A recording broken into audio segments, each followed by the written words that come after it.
कलावती वय 54 आपल्या पतीसोबत राहत होती. तिचे पती व्यंकटेश्वरन वय 61 हे माजी सैनिक होते. त्यांनी अनेक वर्षे सैन्यात सेवा दिली आणि निवृत्तीनंतर पत्नीसोबत शांत आयुष्य जगायचं ठरवलं होतं. ते दोघे आपल्या घरात आनंदाने राहत होते. त्यांना एक मुलगा आणि एक मुलगी होती. दोघेही शिकून मोठे झाले. त्यांची लग्न झाली आणि ते कामानिमित्त वेगवेगळ्या शहरामध्ये राहायला गेले. त्यामुळे पती पत्नी आपल्या उपलब्ध पैशावर आणि सोयी सुविधावर समाधानाने आयुष्य जगत होते. कलावती यांचा मित्र परिवार मोठा होता आणि त्यांना मंदिरात जाण्याची सुद्धा खूप आवड होती. 19 जानेवारी 2025 रोजी दुपारी साधारण 2:30 वाजता कलावतीचे पती मित्रांना भेटून घरी आले. तेव्हा कलावती इस्त्रीला दिलेले कपडे आणण्यासाठी मी जाते असे सांगून स्कूटी घेऊन घराबाहेर पडली. व्यंकटेश्वरन यांनी ठीक आहे लवकर ये असं तिला सांगितलं. कलावती दुपारी 2:30 वाजता बाहेर पडली, पण 4 वाजले तरी ती परतली नाही. 5 वाजले तरीही कलावती अजून घरी न आल्यामुळे व्यंकटेश्वरन यांना हळूहळू काळजी वाटू लागली. त्यांनी तिला फोन लावला, पण फोन नॉट रिचेबल होता. कदाचित इस्त्रीचे कपडे घेऊन नेहमीप्रमाणे मंदिरात गेली असेल असं त्यांना वाटलं. संध्याकाळी 6 वाजता मात्र त्यांना भीती वाटू लागली. 7 वाजता अखेर त्यांनी बाईक काढली आणि कलावतीचा शोध घेऊ लागले. त्या वेळेपर्यंत व्यंकटेश्वरन यांनी नातेवाईक आणि कलावतीच्या मित्रमैत्रिणींना फोन करून विचारलं, पण प्रत्येकाचं उत्तर एकच होतं, ती इथे आली नाही. यामुळे त्यांची काळजी अधिकच वाढली. रात्री 8 वाजता शेवटी ते जवळच्या पोलीस स्टेशनला गेले. तिथे त्यांनी पोलिसांना सांगितलं की माझी पत्नी दुपारी बाहेर गेली पण अजून परतली नाही. मी सगळीकडे शोधलं पण ती कुठेही मला सापडली नाही. व्यंकटेश्वरन यांनी बेपत्ता झाल्याची तक्रार दिली. पोलिसांनी ती नोंदवून घेतली आणि म्हणाले खूप टेन्शन घेऊ नका, त्या नक्की परत येतील. उद्या सकाळपर्यंत वाट पहा. जर सकाळपर्यंत आल्या नाहीत तर आम्हाला कळवा, मग आम्ही योग्य ती कारवाई करू. व्यंकटेश्वरन घरी परतले पण त्यांच्या मनात सतत एकच विचार येत होता, माझी पत्नी कुठे गेली असेल, ती परत येईल का? रात्रभर त्यांना डोळ्याला डोळा लागला नाही. 20 जानेवारी रोजी सकाळी 6 वाजले तरी कलावती परत आली नाही. आता मात्र त्यांची खात्री पटली की काहीतरी अनर्थ घडला आहे. व्यंकटेश्वर यांनी ताबडतोब पोलिसांना फोन केला. 1 तासाच्या आत एक इन्स्पेक्टर आणि काही कॉन्स्टेबल त्यांच्या घरी पोहोचले. पोलिसांनी तपास सुरू केला. हा एखादा खून तर नाही ना अशी शंका पोलिसांच्या मनात आली. संशयावरून त्यांनी घरभर शोध घेतला पण कोणताही ठोस पुरावा त्यांना सापडला नाही. याचा अर्थ कलावती खरोखरच बेपत्ता झाली होती.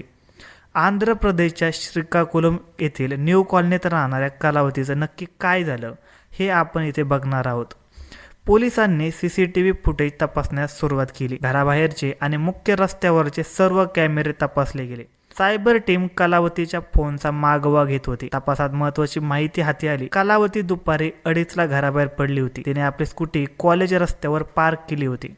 CCTV फुटेजवर स्पष्ट झालं की ती इस्त्रीचे कपडे आणायला गेली नव्हती आणि कोणत्याही मैत्रिणीच्या देखील घरी गेली नव्हती.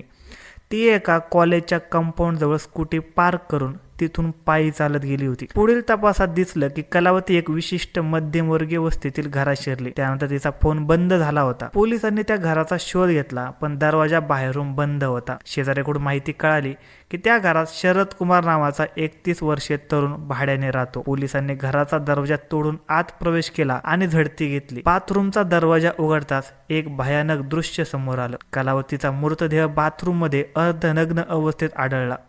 हे पाहून व्यंकटेश्वरम पूर्णपणे हादरून गेले. तपासातून एक धक्कादायक सत्य समोर आलं. 54 वर्षीय कलावती आणि 31 वर्षीय शरद कुमार यांचे अनैतिक संबंध होते. शरद कुमार हा गुन्हेगारी प्रवृत्तीचा तरुण होता. त्याला अंमली पदार्थाचे व्यसन होते आणि तो अनेक मुलींच्या संपर्कात होता.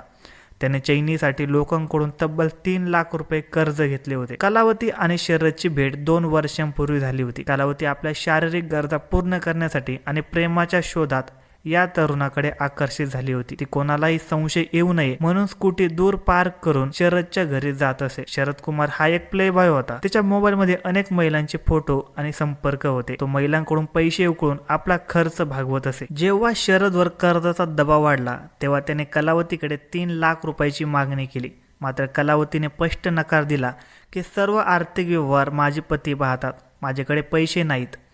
18 जानेवारीला शरदने कट रचला आणि कलावतीला जास्तीत जास्त दागिने घालून घरी येण्यास सांगितलं। तेव्हा कलावती त्याच्या घरी गेली तेव्हा शरद दारूच्या नशेत होता। तिथे त्यांच्यात वाद झाला आणि शरदने जोराने तिचा गळा दाबून तिची हत्या केली। हत्येनंतर त्याने कलावतीचा मृतदेह बाथरूम मध्ये लपवला आणि धक्कादायक म्हणजे त्यानंतर त्याने दुसऱ्या एका 25 वर्षीय मुलीला घरी बोलावले। ती मुलगी 1.5 तास तिथे होती पण तिला बाथरूम मधील मृतदेहाची कल्पनाही आली नाही। सकाळी शुद्धीवर आल्यावर शरदने कलावतीचे दागिने विकून 50,000 रुपये मिळवले आणि त्यातील काही पैसे सावकाराला दिले। तो एका टपरीवर शांतपणे चहा पित असतानाच पोलिसांनी त्याला ताब्यात घेतलं। पोलिसांना शरद कुमारच्या मोबाईलमध्ये व्हॉट्सअप चॅट्स आणि इतर पुरावे सापडले आहेत। अनैतिक संबंधातून ही क्रूर हत्या झाल्याचं आता उघड झाले आहे। धन्यवाद मित्रांनो, अशाच नवनवीन मराठी क्राईम स्टोरीज ऐकण्यासाठी आजच आपला यूट्यूब चॅनल क्राईम कट्टा याला सबस्क्राईब करा आणि चॅनलवर नवीन असाल